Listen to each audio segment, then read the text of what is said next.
সামনে আসতেছে 3 তারিখ দিন গিয়া রাত্র, যেটাকে হাদিসের ভাষায় বলে লাইলাতু নিসফুম মিন শাবান, শাবানের 15 তারিখের রাত্র,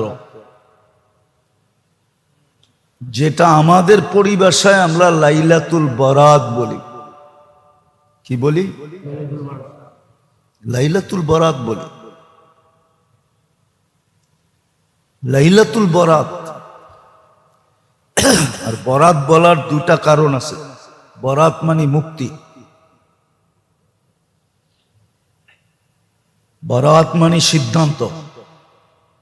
কি সিদ্ধান্ত? 6 ব্যক্তির ব্যাপারে আল্লাহর সিদ্ধান্ত যে যতই রহমতের বিশেষ রাত্র হোক না কেন, যদি তওবা না করলা তাহলে তোমাদের ব্যাপারে সিদ্ধান্ত, তোমাদেরকে মাফ করব না। এই 6 সম্প্রদায় ছাড়া বাকি সব সম্প্রদায়ের জন্য সিদ্ধান্ত কি? মাপ চাইতে দেরি করতে দেরি করব না।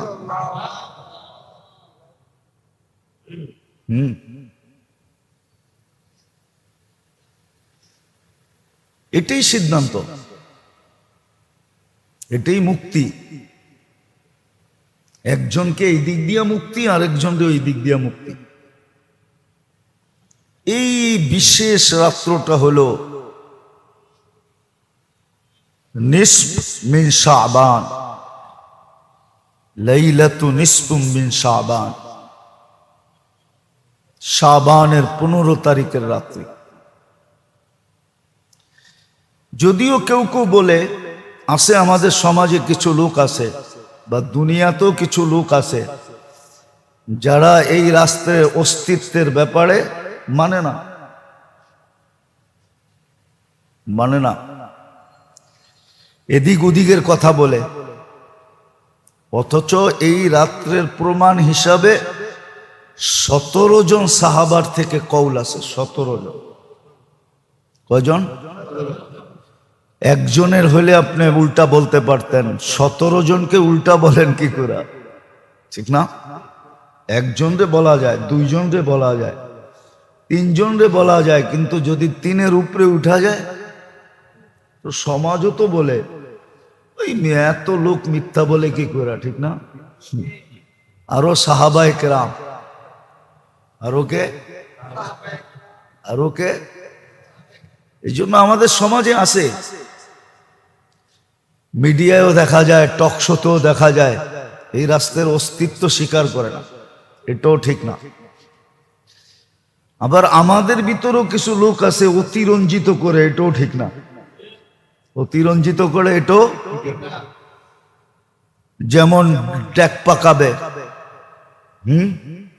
মসজিদ আলোকিত করবে, চেরাগা করবে, বাতি সাত্তি লাগাবে, ঠিক না? রোডে সোডে মসজিদে, ঠিক না? হালুয়া শালুয়া, ঠিক না? খাওন টাউন খুব খুব খাবে পাকাবে, ঠিক না? আবার পুরান ঢাকায় তো 2 দিন আগের থেকে রুটি বানানো শুরু হয়। দেখেন না শবে বরাতের রুটি? দেখছেন? কি বড় বড় বানায়, কুমির বানায়, এটা বানায় সেটা বানায়। ও জানে না কুমির বানায় কি করলো। মাছ বানায়, কুমির বানায়, ঠিক না? যে বানাইছে ওর খবর আছে। কিয়ামতের দিন আইনা আল্লাহ বলবে জান দে। একদিক দিয়ে পিটাইতে থাকবে, আরেক দিক দিয়ে বলতে থাকবে জান দে। রুটি বানাইলো বলা যেত, কিন্তু কি আপনাকে এখানে বানায় না? হ্যাঁ, কুমির বানায়, মাছ বানায়, অনেক প্রাণীর ছবি বানায় না রুটি দিয়া। হ্যাঁ, আল্লাহ বলে পিটাইব আর করবো জান দে। আর ও জান কোত্থেকে দিবে? জান তো কে দেয়? আল্লাহ বলবে এইবার তোর জানটা দোজগে দে। তুই যখন দিতে পারস না, তো তোর জানটাই দোজগে দে। তো এটাও অতিরঞ্জিত। এটাও অতিরঞ্জিত। তারপরে পটাকা ফুটানো, কবরস্থানের ভিতরে হুজুম করা, যে দেখবেন ওই দিন হাঁটার জায়গা পাবেন না। কি হাঁটার জায়গা নাই আজিমপুরে। কত মোবাইল যে চুরি হবে আল্লাহই জানে। চোরেরা এখন থেকে ট্রেনিং নিতেছে যে আজিমপুরে মোবাইল কেমনে চুরি করতে হবে। হ্যাঁ, আপনি বলবেন কবরস্থানেও চুরি, তো বলবে তুই যদি উল্টা করতে পারস তো আমি উল্টা করলে অসুবিধা কি? এই রাত্রে তোরে আসতে বলছে কে? তুই যখন উল্টা করছস তো আমিও উল্টাই করলাম। আমি আবার চুরিটা বৈধ বলতেছি না। তারপরে মাজারে মাজারে ঘুরা, দেখবেন মাজারে মাজারে ঘুরবে। বেশিরভাগ দেখবেন ইয়াং পোলাপান, যুবকরা। আবার দেখবেন মসজিদে মসজিদে ঘুরবে। এই মসজিদে 2 রাকাত, ওই মসজিদে 2 রাকাত। এগুলা সব অতিরঞ্জিত। এগুলা সব হাদিসে এতটুকু আছে, কুমু লাইলাহা ওয়া সুমু নাহারাহা। হ্যাঁ, হাদিসে এটা আছে যে ওই দিন সূর্য ডুবার থেকে নিয়ে সুবে সাদেক পর্যন্ত আল্লাহ রহমতে খাস নাজেল করেন। খাস রহমতের দৃষ্টি দেন আল্লাহ। কি দেন? খাস রহমতের দৃষ্টি দেন ওই দিন। খাস রহমতের দৃষ্টি দেন, এটা হাদিসে আছে। আবার এটাও আছে, আরবের গোত্রের একটা গোত্র ছিল বনি কালব।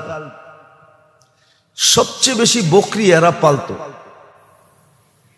এই গোত্রের বকরির পালনের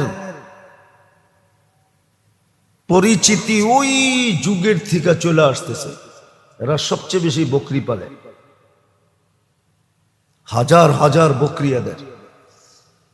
তো আল্লাহর রসুল বলছেন ওই বকরিদের গায়ে যত লোম আছে এত পরিমাণ লোককেও আল্লাহ ওই রাত্রে ক্ষমা করেন।